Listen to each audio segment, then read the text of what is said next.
Hello students, आज हम class 11th की फिजिक्स का chapter number 1 physical world start करेंगे। तो सबसे पहले स्टार्ट करते हैं कि फिजिक्स क्या होती है। What is physics? फिजिक्स क्या है? Basic laws of nature and their implementation, यानी जो बेसिक लॉज ऑफ नेचर हैं और उनके इंप्लीमेंटेशन को ही हम क्या कह देते हैं? फिजिक्स। जैसे बेसिक लॉज ऑफ नेचर क्या? यूनिवर्सल लॉ ऑफ ग्रेविटेशन, और उसका इंप्लीमेंटेशन फिजिक्स हो गया। First law of motion, second law, third law, law of conservation, law of energy, conservation of momentum, ये सभी क्या है? हमारे लॉज ऑफ नेचर हैं। तो फिजिक्स हम किसको बोल रहे हैं? लॉज ऑफ नेचर, और उसके इंप्लीमेंटेशन को हम क्या कह देते हैं? फिजिक्स कह देते हैं। तो फिजिक्स के अंदर दो फंडामेंटल प्रिंसिपल्स यूज होते हैं। फिजिक्स के अंदर दो फंडामेंटल प्रिंसिपल्स यूज होते हैं। तो पहला है यूनिफिकेशन। तो यूनिफिकेशन क्या होता है? Explain the various phenomena, explain the various phenomena by using few laws, यानी बहुत सारे प्रोसेसेस को इकट्ठा करके कुछ लॉ से एक्सप्लेन कर देना ही क्या कहलाता है? यूनिफिकेशन कहलाता है। तो क्या करते हैं यूनिफिकेशन में? बहुत सारे प्रोसेसेस को हम एक ही लॉ लगाकर या कुछ लॉ लगाकर एक्सप्लेन कर देते हैं, यानी यूनिफाई कर देते हैं। उसी को हम बोल रहे हैं fundamental principle, that is unification. Example जैसे free fall of object, free fall of object, motion of planet around the sun, motion of satellite around the planets, ये सभी किससे एक्सप्लेन हो गए? ये जो प्रोसेसेस मैंने बोले, these processes are explained by using universal law of gravitation। तो कई प्रोसेस को हमने एक ही लॉ से एक्सप्लेन कर दिया, यूनिफाई कर दिया। तो यही हमारा पहला फंडामेंटल प्रिंसिपल इन फिजिक्स हुआ, यूनिफिकेशन। तो definition physics, fundamental principle in physics, unification, example. तो सेकंड हमारा जो फंडामेंटल प्रिंसिपल है वो होता है रिडक्शन। पहला क्या था? यूनिफिकेशन। दूसरा होता है रिडक्शन। अच्छा, ये जो रिडक्शन नाम है समझ ही गए होगे रिडक्शन का मतलब क्या होता है। तो ऐसा ही कुछ इस प्रोसेस में भी होने वाला है। तो रिडक्शन में हम करते क्या है? रिडक्शन में एक लार्ज सिस्टम को अगर हम समझना चाहते हैं, रिडक्शन में क्या होता है कि अगर हम किसी लार्ज सिस्टम को समझना चाहते हैं तो उसे समझने से पहले हम उस लार्ज सिस्टम के कंस्टिट्यूएंट पार्ट्स की प्रॉपर्टीज को समझते हैं। जब हमें उसके कॉन्स्टिट्यूएंट पार्ट्स की प्रॉपर्टीज समझ में आ जाती हैं तो हमें समझ में आ जाता है कि सिस्टम का मैकेनिज्म कैसा है। जैसे फॉर एग्जांपल कि एक कार है, अगर हम कार के मैकेनिज्म को समझना चाहते हैं तो हमें समझना पड़ेगा उसके इंजन के मैकेनिज्म को, accelerator, clutch, gear, compressor, suspension, axle, ये सारी चीजें हमें समझनी पड़ेंगी। जब हम उसके पार्ट्स को, यानी हम किसी लार्ज सिस्टम के छोटे छोटे पार्ट्स को की प्रॉपर्टीज को समझ लेते हैं तो हमें वो लार्ज सिस्टम भी समझ में आ जाता है। यही फंडामेंटल प्रिंसिपल क्या कहलाता है? रिडक्शनिज्म। तो रिडक्शनिज्म के लिए दो बातें लिख देते हैं कि हम रिडक्शनिज्म किसको कह रहे हैं, रिडक्शनिज्म क्या है। रिडक्शनिज्म हम क्यों पढ़ रहे हैं? Study the large systems. कैसे करना है इन लार्ज सिस्टम्स को study? Study the large systems. कैसे करना है? अभी बोला मैंने, to study the large systems by study the properties, by study the properties of constituent parts of system, यानी constituent parts of a system को स्टडी करके आप एक लार्ज सिस्टम को एक्सप्लेन कर सकते हो। और कहां पर यूज कर लेते हैं हम इसको? ये रिडक्शनिज्म की हेल्प से, रिडक्शनिज्म हेल्प्स फ्यूचर एडवांसमेंट। क्या कर लेते हैं? फ्यूचर एडवांसमेंट कर लेते हैं। अब ये जो मतलब है, ये जो वर्ड मैंने लिख दिया फ्यूचर एडवांसमेंट, इस फ्यूचर एडवांसमेंट का क्या मतलब है? रिडक्शनिज्म तो समझ में आ गया कि भाई एक लार्ज सिस्टम के मैकेनिज्म को अगर आप समझना चाहते हो तो उसके कॉन्स्टिट्यूएंट पार्ट्स की प्रॉपर्टीज को समझ लो पहले, तो आपको लार्ज सिस्टम का मैकेनिज्म समझ में आ जाएगा। और ये जो रिडक्शनिज्म है ये कहां यूज किया जा रहा है, क्या इसकी हेल्प से, रिडक्शनिज्म की हेल्प से हम फ्यूचर एडवांसमेंट कर लेते हैं। जैसे कि भाई एक डिवाइस में बहुत सारी चीजें हम यूज करते हैं और उनमें से कुछ चीजें अदर डिवाइसेस के अंदर भी यूज कर लेते हैं। जैसे एग्जांपल लिया हमने सेमीकंडक्टर। सेमीकंडक्टर मोबाइल फोन्स में भी यूज होता है, हम उनको डिजिटल वॉचेस में भी यूज करते हैं, कैलकुलेटर्स में भी यूज करते हैं, डिस्प्ले डिवाइसेस में भी यूज करते हैं, कंप्यूटर्स में भी यूज करते हैं, लैपटॉप्स में भी यूज करते हैं। तो क्या हुआ यहां पर कि एक डिवाइस में यूज होने वाली चीजों को हम अदर डिवाइसेस में यूज करके, मतलब अदर डिवाइसेस में यूज कर लेते हैं। यही है फ्यूचर एडवांसमेंट। तो ये हमारा second fundamental principle in physics था, रिडक्शनिज्म। अब बात करते हैं कि ये जो फिजिक्स है इसका स्कोप क्या है। स्कोप मतलब हमें पढ़ना क्या क्या है इस फिजिक्स के अंदर, और स्पेशली हम बात करेंगे अपने कोर्स की, यानी 11th और 12th में जो हम फिजिक्स पढ़ते हैं उसमें क्या क्या पढ़ना है। तो बात हम कर रहे हैं किसकी, स्कोप ऑफ फिजिक्स की। स्कोप ऑफ फिजिक्स, फिजिक्स का क्या स्कोप है। तो फिजिक्स के स्कोप को समझने के लिए हम इसको दो पार्ट में डिवाइड कर लेते हैं। एक पार्ट हो गया मैक्रोनिज्म, मैक्रो वर्ड का मतलब समझ में आता है लार्ज, मैक्रोनिज्म। और दूसरे पार्ट को हमने बोल दिया माइक्रोनिज्म। तो मैक्रोनिज्म में क्या क्या हम स्टडी करने वाले हैं, मैक्रोनिज्म में हम क्या क्या स्टडी करने वाले हैं, इसमें हम स्टडी करते हैं मैकेनिक्स। अभी मैं बता दूंगा थोड़ा सा कि मैकेनिक्स में हमें क्या क्या पढ़ना है। मैकेनिक्स और क्या पढ़ लेते हैं, मैकेनिक्स पढ़ लेते हैं, इलेक्ट्रोमैग्नेटिज्म पढ़ लेते हैं, थर्मोडायनेमिक्स पढ़ लेते हैं,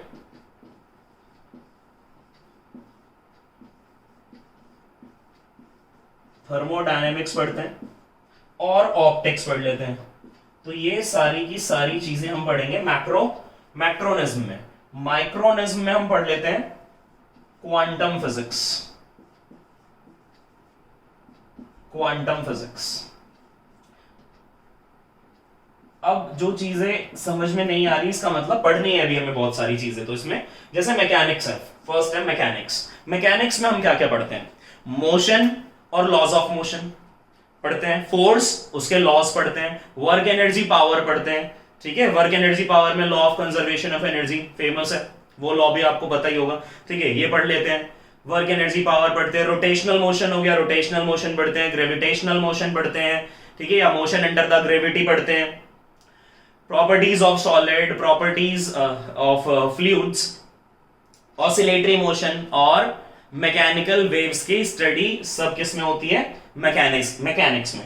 इलेक्ट्रोमैग्नेटिज्म में क्या पढ़ते हैं, charge current, magnetism and matter, alternating current, electromagnetic induction, EM waves, ये सभी हम इलेक्ट्रोमैग्नेटिज्म में पढ़ लेंगे। थर्मोडायनेमिक्स में क्या स्टडी करते हैं, हीट के बारे में स्टडी करेंगे, टेम्परेचर को स्टडी करेंगे, राइट, हीट इंजन स्टडी करेंगे, कार्नोट इंजन स्टडी करेंगे, और बहुत सारे प्रोसेसेस होते हैं इसमें। ऑप्टिक्स में क्या स्टडी करेंगे, ऑप्टिक्स में एक पार्ट होता है रे ऑप्टिक्स, जो आपने 10th में भी पढ़ा होगा। उसमें हम क्या पढ़ते थे, लेंस, मिरर, रिफ्लेक्शन, रिफ्रैक्शन और उनके लॉज। दूसरा पार्ट होता है ऑप्टिक का वेव ऑप्टिक्स। वेव ऑप्टिक्स में हम क्या क्या पढ़ते हैं, phenomena of interference, diffraction, polarisation, Huygens principle, ये सारी चीजें स्टडी करेंगे हम ऑप्टिक्स के वेव पार्ट में। इसमें बहुत सारे टॉपिक्स ऐसे जो मैं बोल रहा हूं आपको इसलिए समझ में नहीं आ रहा क्योंकि वो स्टडी करने हैं, बिकॉज वो पूरे के पूरे चैप्टर्स हैं। माइक्रोनिज्म में हम स्टडी करते हैं क्वांटम फिजिक्स। ये क्वांटम फिजिक्स थोड़ा सा केमिस्ट्री से रिलेट हो जाता है। जैसे इसमें हम स्टडी कर लेते हैं एटम्स की, एटम्स कितने छोटे होते हैं, ठीक है, तो इसीलिए नाम डाला है माइक्रोनिज्म। Study of atoms, study of nucleus, nature of electrons को स्टडी कर लेते हैं, सेमीकंडक्टर्स को स्टडी करते हैं किसके अंदर, क्वांटम फिजिक्स के अंदर। तो ये हो गया स्कोप ऑफ फिजिक्स, यानी ये सब पढ़ने वाले हैं, यानी मेजर चीजें मैंने लिख दी हैं। इनके अंदर क्या होता है ये हमारी बुक्स में चैप्टर वाइज एक्सप्लेन है, राइट। तो ये था स्कोप ऑफ फिजिक्स। अब थोड़ा सा समझ लेते हैं excitement of physics.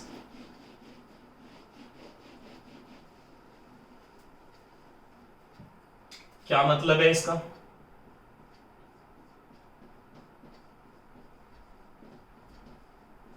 Excitement of physics. इसमें होता क्या है, understand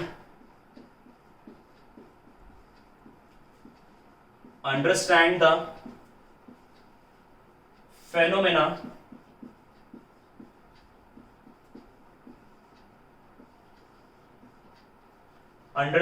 phenomena of daily life. यानी डेली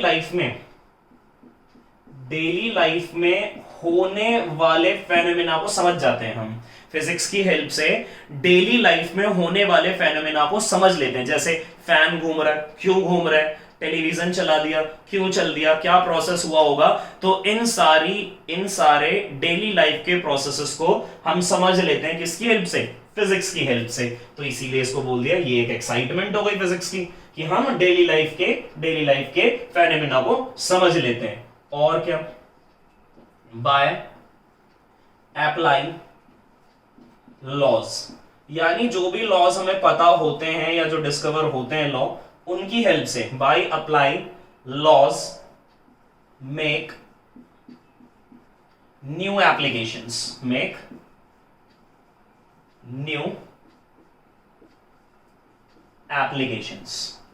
यानी लॉ को अप्लाई करके हम नई नई एप्लीकेशंस बना लेते हैं। तो फिजिक्स में जो लॉ होते हैं या नए नए लॉ आते रहते हैं, या जो पुराने लॉज थे, उन लॉज की हेल्प से हम नए नए एप्लीकेशंस बनाते रहते हैं। तो ये भी एक्साइटमेंट हो गई फिजिक्स की। नेक्स्ट, कंडक्टिंग एक्सपेरिमेंट्स, और नए नए एक्सपेरिमेंट्स कंडक्ट करते रहते हैं, नए नए एक्सपेरिमेंट्स कंडक्ट करते रहते हैं फ्यूचर एडवांसमेंट के लिए। ठीक है, conducting experiments for future advancement. Future advancement के लिए हम नए नए एक्सपेरिमेंट करते रहते हैं। फ्यूचर प्रेडिक्शंस, कुछ फ्यूचर प्रेडिक्शंस भी हो जाती हैं। अब तुम कहोगे फ्यूचर की प्रेडिक्शन कोई कैसे कर सकता है, भगवान थोड़ी ना है फिजिक्स, ऐसा ही समझ लो कुछ। Physics is the king of science, right. Okay, तो फ्यूचर प्रेडिक्शंस कैसे, जैसे वेदर, आज इतना डिग्री टेम्परेचर था, सनी था, क्लाउडी था, लिखा हुआ था ना फोन की स्क्रीन पे। और सबसे अच्छा एग्जांपल, नेविगेशन, यानी ये सोर्स है, ये डेस्टिनेशन है, सोर्स से उस डेस्टिनेशन तक मुझे जाना है, तो कितना टाइम लगेगा। तो वही कॉन्सेप्ट लग रहा है ना, स्पीड डिस्टेंस टाइम वाला। ठीक है, तो फ्यूचर प्रेडिक्शंस भी हो जाते हैं। तो ये थी हमारी excitement of physics, noted down. अब बात करते हैं कि फिजिक्स और टेक्नोलॉजी का क्या रिलेशन है। फिजिक्स और टेक्नोलॉजी का क्या रिलेशन है, दोनों आपस में एक दूसरे के साथ ऐसे रिलेट होते हैं कि physics give rise to technology and technology give rise to new physics. तो बेसिकली हम अभी पढ़ने वाले हैं physics and technology, physics and technology. देखो, जैसे जैसे नई नई टेक्नोलॉजी की हमें जरूरत होती जाती है, यानी जैसे जैसे हमें टेक्नोलॉजी की जरूरत होती है, need of technology give rise to new physics, need of technology give rise to new physics, right. क्या मतलब है, मतलब ये है कि हमें टेक्नोलॉजी की जरूरत है, तो जैसे जैसे हमारी टेक्नोलॉजी की जरूरतें बढ़ती हैं तो नई नई फिजिक्स लगने लग जाती है, राइट। वही क्या है हमारा, वही हम बोल रहे हैं इन दोनों में रिलेशन है। टेक्नोलॉजी और फिजिक्स में क्या रिलेशन है कि टेक्नोलॉजी की जरूरत है हमें, इसीलिए नई नई फिजिक्स इंट्रोड्यूस होती है। जैसे कि जब डिस्कवरी हुई, किसकी डिस्कवरी हुई, सिलिकॉन की डिस्कवरी हुई, जर्मेनियम की डिस्कवरी हुई। ये सिलिकॉन जर्मेनियम क्या है, ये सभी तो सेमीकंडक्टर्स हैं। थोड़ा बहुत आइडिया तो होगा ही आपको सेमीकंडक्टर्स का। तो इन सेमीकंडक्टर्स को कहां यूज कर लेते हैं हम, इन सेमीकंडक्टर्स को हम यूज करते हैं मोबाइल्स में, लैपटॉप्स में, एलईडीज में, डिस्प्ले डिवाइसेस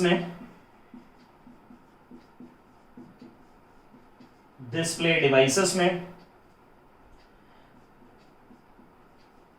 डिजिटल वॉचेस में,